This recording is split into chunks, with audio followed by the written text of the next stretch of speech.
5G is the transformational fifth-generation standard of technology for broadband networks, now delivering faster connections and greater bandwidth to people around the world.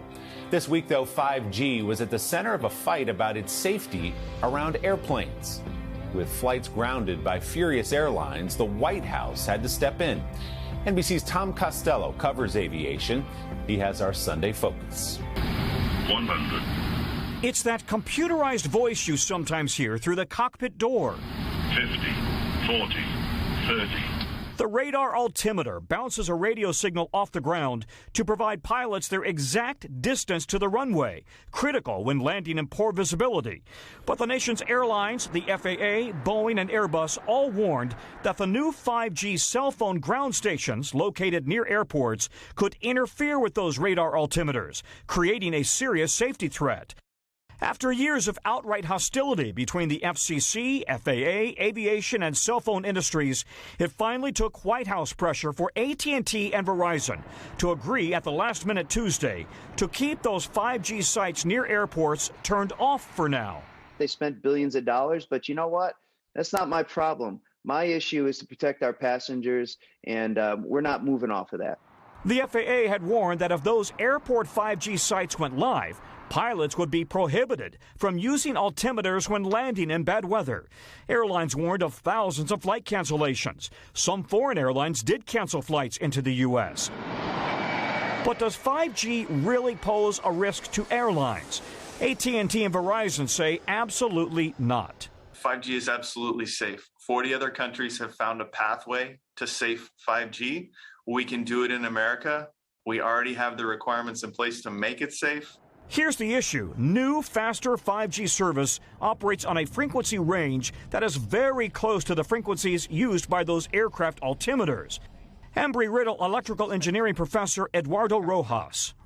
So, as you can see, they can coexist if they stay within their own lane. If you can imagine, this is a highway, a frequency highway.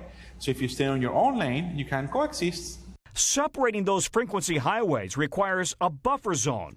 Europe uses buffer zones and has no reports of altimeter interference. Verizon and AT&T insist the U.S. buffer zone is even bigger, and they claim U.S. towers operate at lower power settings. FAA Chief Steve Dixon. Because we want to enable 5G C-band deployment, make no mistake about that, but we've got to do it in a way so that aviation safety is not compromised. Since Tuesday, the FAA has been methodically checking airports, each aircraft make and model, and every altimeter make and model to see whether they're vulnerable to interference. Smaller, older planes may need new altimeters.